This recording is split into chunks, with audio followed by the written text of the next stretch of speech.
Please subscribe my channel. Shiv पुराण कह रहे मेरे ओगरदानी का संवाद है। शीश का दान दीजिए। गुरु द्रोणाचार्य ने कहा कि जो शीश का दान दे देगा, जो शीश,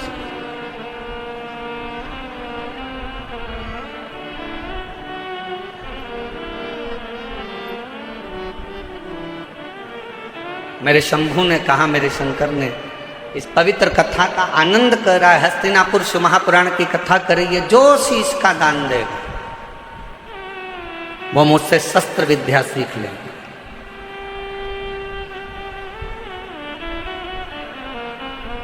अब कौन शीश का दान दे? सब 105 जितने शिष्य बैठे थे गुरु द्रोणाचार्य के, उसमें से 100 शिष्य उठकर चले गए। 5 शिष्य बैठे रहे पांडव, उसमें भी एक अर्जुन सामने बैठा रहा, तलवार उठाई और शीश के पास लेकर जाने लगा, काट कर शीश का दान देने लगा। गुरु द्रोणाचार्य ने मना कर दिया, मुझे कटा हुआ शीश नहीं, तेरे धड़ पर लगा हुआ शीश मेरे चरणों में पड़ जाएगा, उतना दान बहुत है और मैं तुझे दे दूं, मत दीजिए।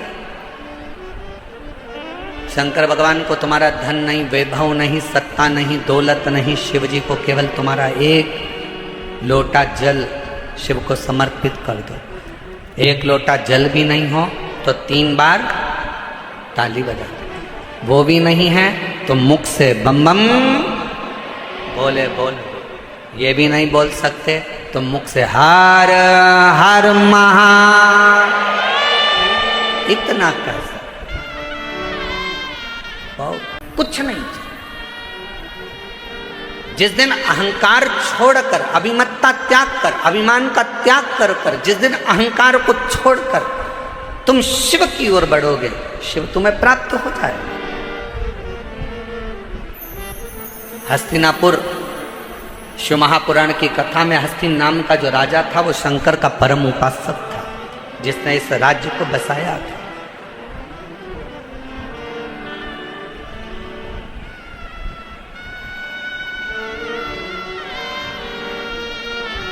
एक शिव भक्त क्या कहता है? अभी कथा में कहा कि वर मत मांगो, आशीर्वाद मांग लो। भगवान अगर मिल भी जाए ना, तुम्हारे पास में आकर खड़ा भी हो जाए और कह दे ए मांग तुझे क्या चाहिए, तो उसे कह देना नहीं नहीं मुझे कुछ नहीं चाहिए, तुम तो तुम्हारा आशीर्वाद दे दो बस। क्यों? क्योंकि वरदान दोगे तो हो सकता है एक दिन समाप्त हो जाए। हमने फ्रिज मांग लिया, कूलर मांग लिया, एसी मांग लिया, ये मांग लिया, वो मांग लिया, गाड़ी मांग ली, बंगला मांग लिया, सामान मांग लिया, बेटा मांग लिया, बेटी मांग ली, दौलत मांग लिया, सत्ता मांग ली, हो सकता है एक दिन समाप्त हो जाए।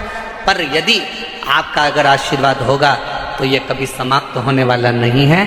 वर समाप्त हो सकता है पर आशीर्वाद कभी समाप्त नहीं होता, वो अजर और अमर रहता है। वो आपके आज भी है और कल भी है। ज्यादा नहीं, बस आशीर्वाद दे दीजिए, वर नहीं चाहिए, शिव आपका साथ दे दीजिए। एक कथा आती है, एक नारायण नाम का एक छोटा सा बालक था।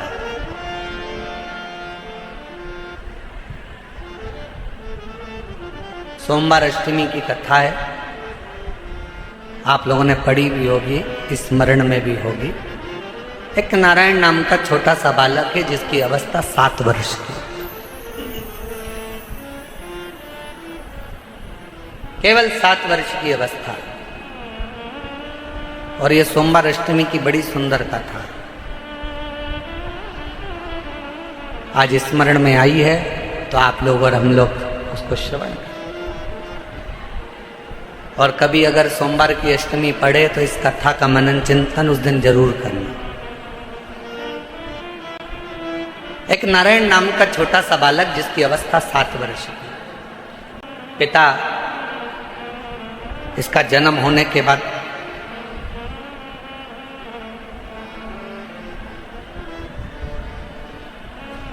किसी गलत मार्ग में चले गए और किसी अन्य स्त्री के साथ रहना चालू कर दिया। नारायण अपनी मां के साथ में रह रहा है।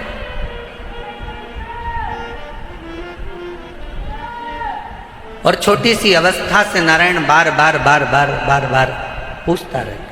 छोटी सी अवस्था से नारायण अपनी माँ से पूछता रहता है कि मेरे पिता कहाँ हैं, मेरे पिता कहाँ हैं, मेरे पिता कहाँ। मेरी दिल्ली की जीजियों, मेरे दिल्ली के जीजाओं, मेरी बेटियों बेटाओं, मेरी माताओं, मेरे भाई, मेरी बहनों, बड़ा ध्यान लगाकर सुनना कि जन्म हुआ, पिता ने अपनी पत्नी पर कुछ गलत बातों का इल्जाम लगा दिया और बच्चे को और माँ को छोड़कर पिता किसी अन्य स्त्री के साथ चला गया, साथ रहने लगा। गांव बदल दिया, नगर बदल दिया, शहर बदल दिया। पिता दूसरे गांव में, दूसरे नगर में, दूसरे शहर में रह रहा है और यहाँ माँ अपने बच्चे को पाल पोस कर नारायण को बड़ा कर रही।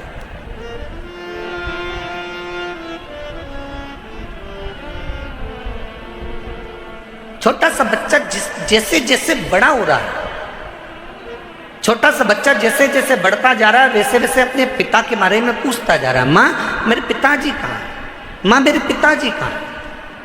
जैसे 4 वर्ष के ध्रुव जी महाराज वन से तप कर कर आने के बाद अपनी माँ से पूछते हैं कि माँ मेरे पिता कहाँ है, और माँ क्या उत्तर दे। माँ कहती है कि मैं ही तेरा पिता हूँ और मैं तेरी माँ हूँ। नारायण से भी माँ से पूछा, माँ मेरा पिता कहाँ, मेरा पिता कहाँ।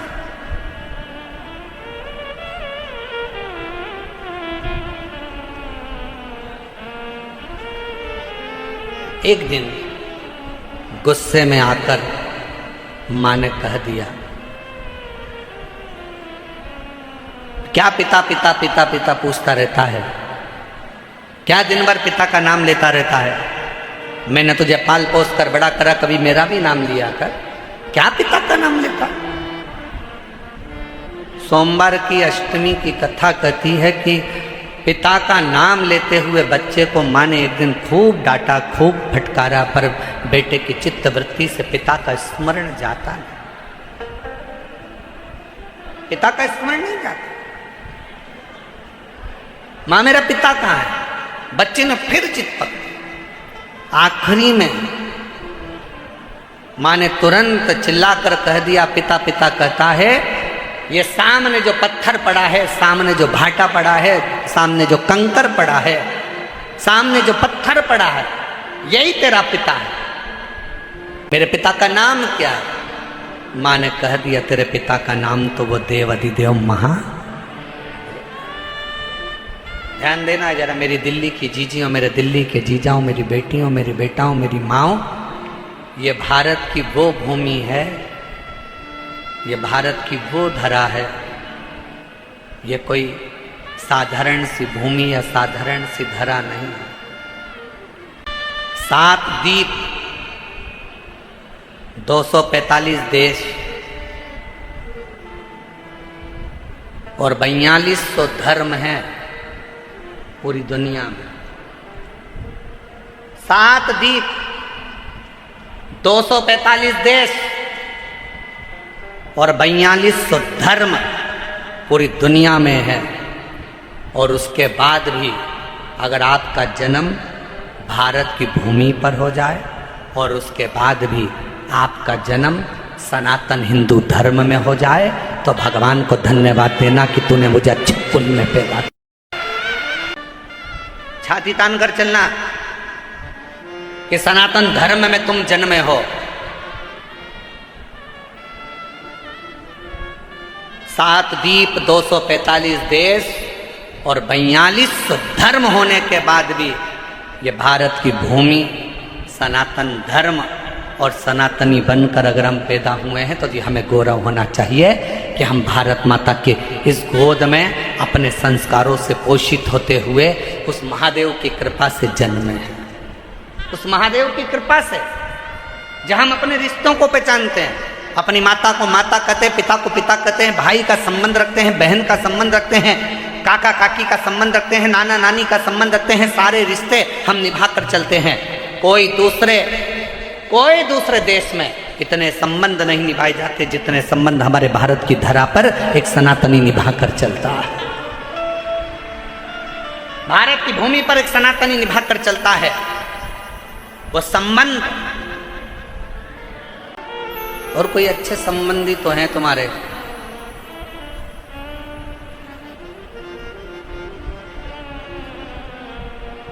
पत्थर का मुख बताकर बेटे से कह दिया नारायण से ये तेरा बाप है, ये तेरा पिता है। शिव महापुराण की कथा क्या करती है? शिव महापुराण की कथा ने करा क्या है? शिव महापुराण की कथा ने केवल विश्वास जगाया है कि जिस तुम्हारे घर के पास के शंकर के मंदिर में एक लोटा जल चढ़ाने जाओ, जिस शिव जी के मंदिर में तुम जल चढ़ा रहे हो, जिस शंकर जी के मंदिर में तुम जल चढ़ाने गए हो, जिस शंकर जी के मंदिर में तुम बेलपत्र चढ़ाने गए हो, जिस शंकर जी के मंदिर में तुम स्तुति गाने गए हो, जिस शंकर जी के मंदिर में तुम भजन करने गए हो, जिस शंकर जी के मंदिर में तुम नाम जाप करने गए हो, बस तुमने उसको अपना पिता मान लिया। यही शिव पुराण कर रही हो, ये सोमवार की अष्टमी की कथा कर रही हो। और रिश्ता तेरा मेरा सबसे प्यारा, रिश्ता तेरा मेरा सबसे प्यारा, तू मेरा बाबा मैं हूँ तेरा लाला, मैं हूँ तेरा, तू मेरा बाबा मैं हूँ तेरा लाला, मैं हूँ तेरा। यही संबंध। नारायण ये पत्थर, ये सामने जो शिला पड़ी है, ये पत्थर पड़ा है, ये कंकर पड़ा है, ये भाटा पड़ा है, यही तेरा पिता है। क्या नाम है?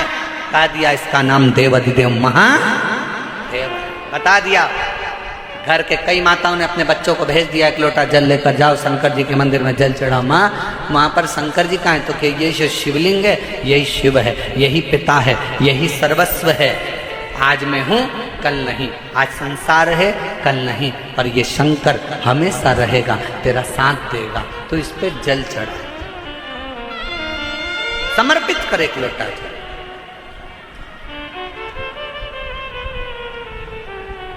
और जब सिर पर अगर भोलेनाथ जी का हाथ हो तो फिर क्या दो? क्या?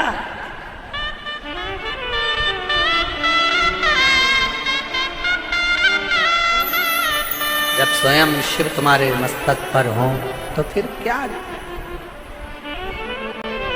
पितु भोले बाबा गौरा मैया, पितु भोले बाबा गौरा मैया, फिर क्यों फिक्र करे भैया, तेरे कटेंगे कष्ट तमाम, फिक्र फिर क्या करना, तेरे कटेंगे कष्ट तमाम, फिक्र फिर क्या करना, क्या करना फिर क्या करना, क्या करना फिर क्या करना, क्या करना फिर क्या करना, क्या करना फिर क्या करना, तेरे सिर पर भोलेनाथ फिक्र फिर क्या करना, तेरे सिर पर भोलेनाथ फिक्र फिर क्या करना। दोनों हाथों से भोलेनाथ फिक्र फिर क्या करना, तेरे सिर पर भोलेनाथ फिक्र फिर क्या करना, ओ क्या करना फिर क्या करना, क्या करना फिर क्या करना, ओ क्या करना फिर क्या करना, क्या करना फिर क्या करना, तेरे सिर पर भोलेनाथ फिक्र फिर क्या करना, तेरे सिर पर भोलेनाथ फिक्र फिर क्या करना, सबो फिर क्या करना, ओ क्या करना फिर क्या करना, क्या करना फिर क्या करना, ओ क्या करना फिर क्या करना, क्या करना, फिर क्या करना। तेरे सिर पर भोलेनाथ कर फिर क्या करना, तेरे सिर पर भोलेनाथ कर फिर क्या करना। ओ तेरे सिर पर भोलेनाथ कर फिर क्या करना, तेरे सिर पर भोलेनाथ कर फिर क्या करना। ओ तेरे मिट जाए कष्ट तमाम कर फिर क्या करना, तेरे मिट जाए कष्ट तमाम फिर क्या करना। ओ तेरे सिर पर भोलेनाथ कर फिर क्या करना, तेरे सिर पर भोलेनाथ कर फिर क्या करना।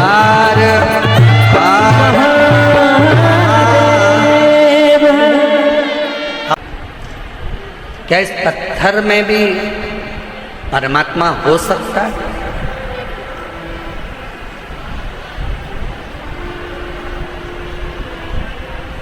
प्रहलाद जी का चरित्र कहता है कि हिरण्यकश्यपु ने भी एक पत्थर का खंबा दिखाया था प्रहलाद को। क्या इसमें परमात्मा हो सकता है?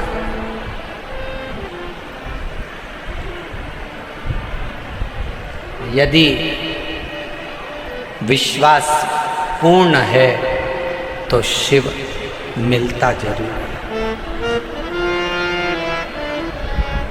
पूर्ण विश्वास अगर है तो शिव।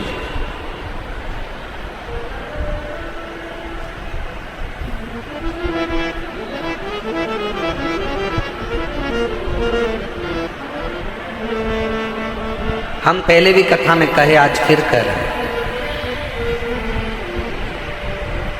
शिव जी पर अगर भरोसा करा है तो आपका पूर्ण भरोसा यदि शंकर जी पर है तो दुनिया का ऐसा कोई दुख नहीं जो मेरा देव अधिदेव महादेव काट नहीं सकता। आपके दुख को काट देगा। एक पत्र है, अच्छा है, देखो।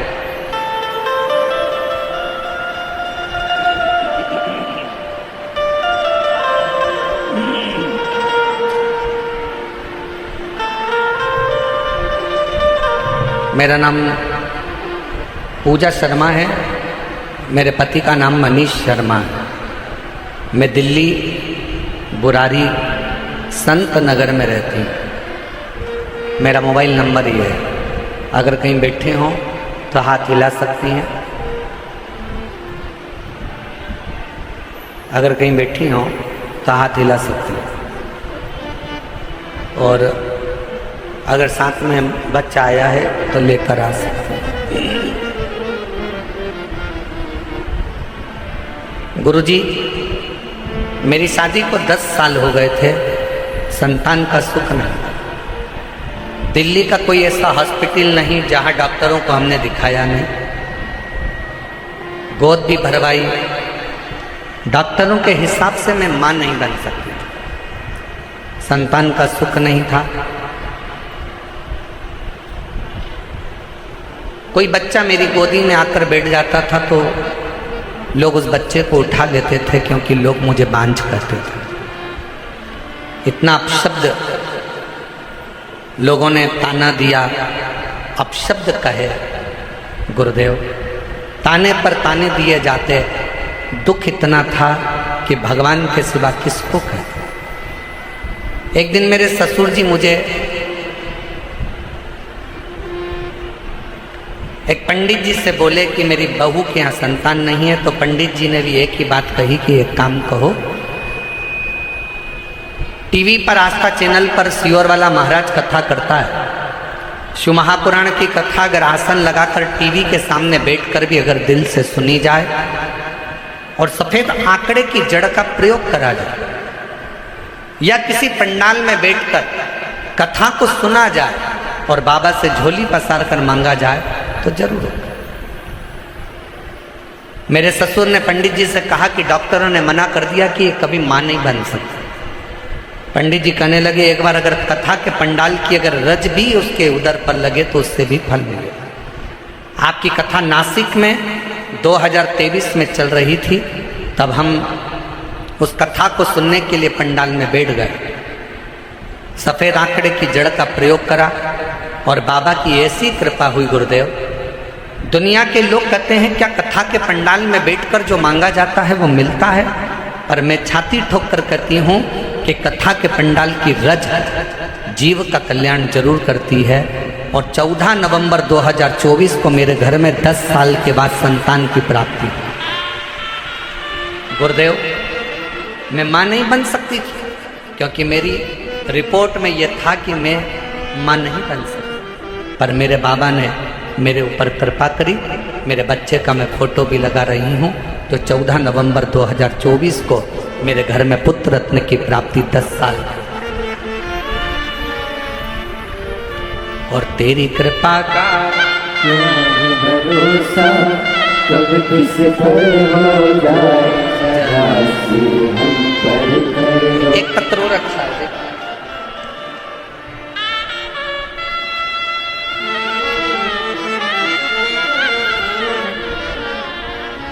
मेरा नाम संध्या सैनी है, पति का नाम कविंद्र सैनी है। मैं दिल्ली के बुरारी संत नगर की रहने वाली हूँ।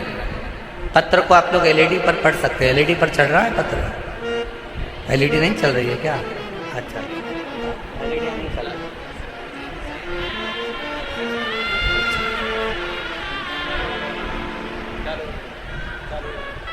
चालू हो गई एलईडियाँ, देखिए हो गया। पत्र को आप लोग एलईडी पर पढ़ सकते हैं। मेरा नाम संध्या सैनी है, पति का नाम कविंद्र सैनी है। मैं दिल्ली बुरारी संत नगर की रहने वाली हूँ। गुरुजी, एक लोटे जल का मैं क्या वर्णन करूँ। मेरा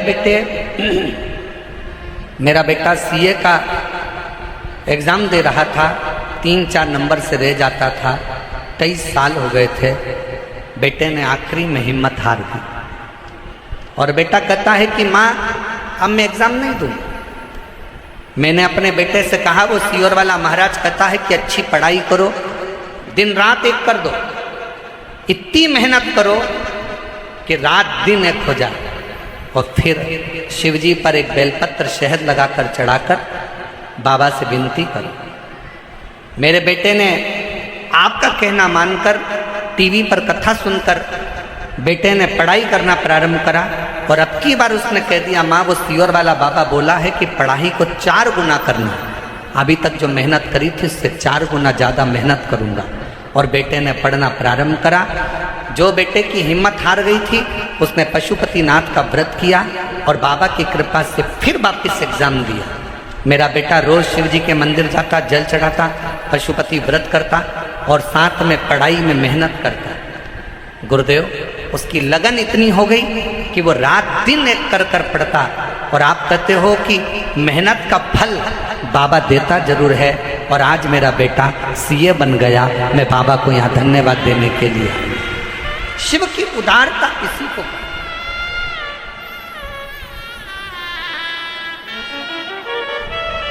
और तेरी कृपा का क्या भरोसा कब किस पर हो जाए, जरा सी हम पर कर लो, जरा सी हम पर कर लो।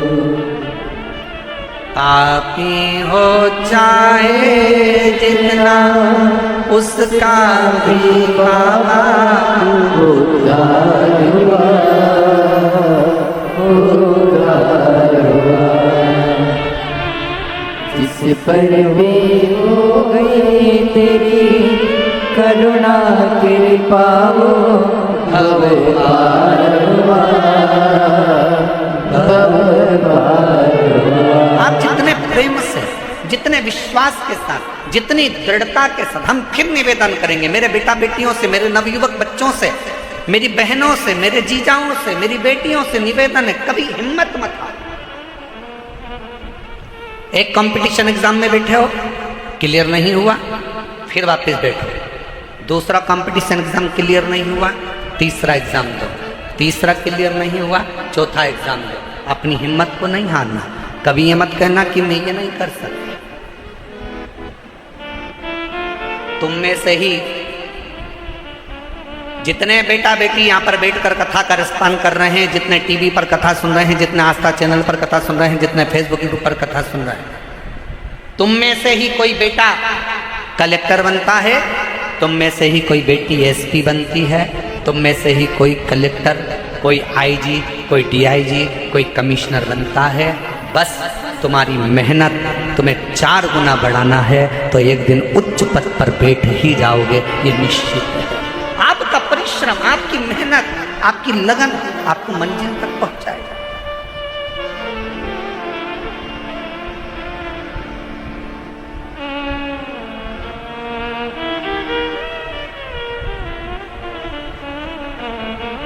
और फिर निवेदन करूं, किसी ने कह दिया कि तुम्हारा यह काम नहीं हो सकता, कोई ने कह दिया तुझे कैंसर हो गया और कैंसर होने के बाद तू ठीक नहीं हो सकती, तू ठीक नहीं होगा, तेरा किडनी लीवर बेकार हो गया, तू ठीक नहीं हो सकता, तू ठीक नहीं होगी, तुम छाती ठोक कर कहना वो मेरा बाप है, मेरा शंकर।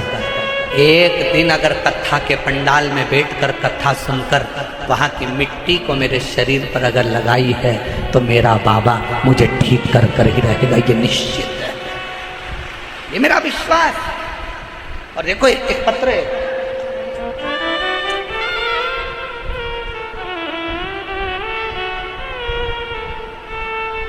पहले निवेदन करूं आप लोगों को, पत्र लिखो पर थाली मत भेजो। इन थालियों का हम क्या करेंगे? पत्र भेजो आप केवल, हम उस पत्र को हमारे हाथ में आएगा तो पढ़ेंगे जरूरी, थाली वाली को ना भेजिए। आप ये थाली अपने घर पर प्रयोग में लो, उपयोग में लो, ना थाली ना लोटा, कुछ नहीं, भगवान की भक्ति करो। और एक निवेदन और करें, बहुत सारा धन लेकर, पर्स में पैसा लेकर कथा के पंडाल में मत आओ, दिल लेकर कथा के पंडाल में आओ, तुम्हारा पर्स तुम्हारे घर पर रहो। दिल लेकर तुम्हारी चेन, अंगूठी, मोबाइल, मंगलसूत्र, बहुत सोने का सामान, हीरे का सामान लेकर कथा के पंडाल में मत।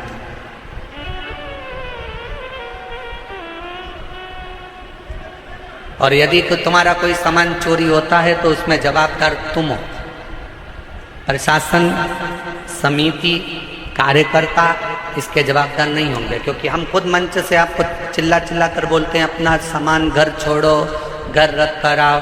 यहाँ तो तुम दिल लेकर आओ, खुद बाबा के होकर आओ। यहाँ तुम्हारे धन से मतलब नहीं है, यहाँ तुम्हारे मन से मतलब है। हृदय लेकर आइए, दिल लेकर आइए, बाबा को रिझाइए। बाबा अब प्रशासन तुम्हें संभाले कि तुम्हारे गोल्ड को संभाले?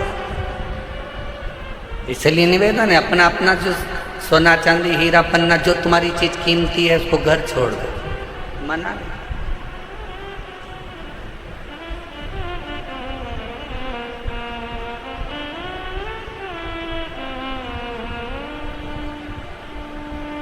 एक पति ने अपनी पत्नी से कहा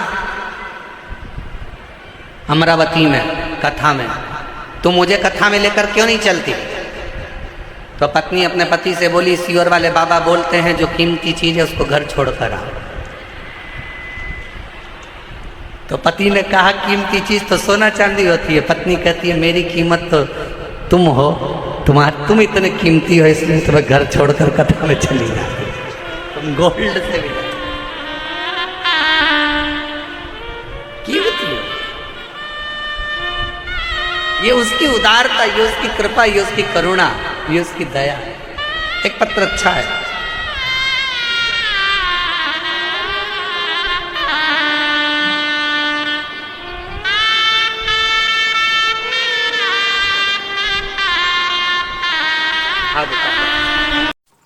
Please subscribe my channel.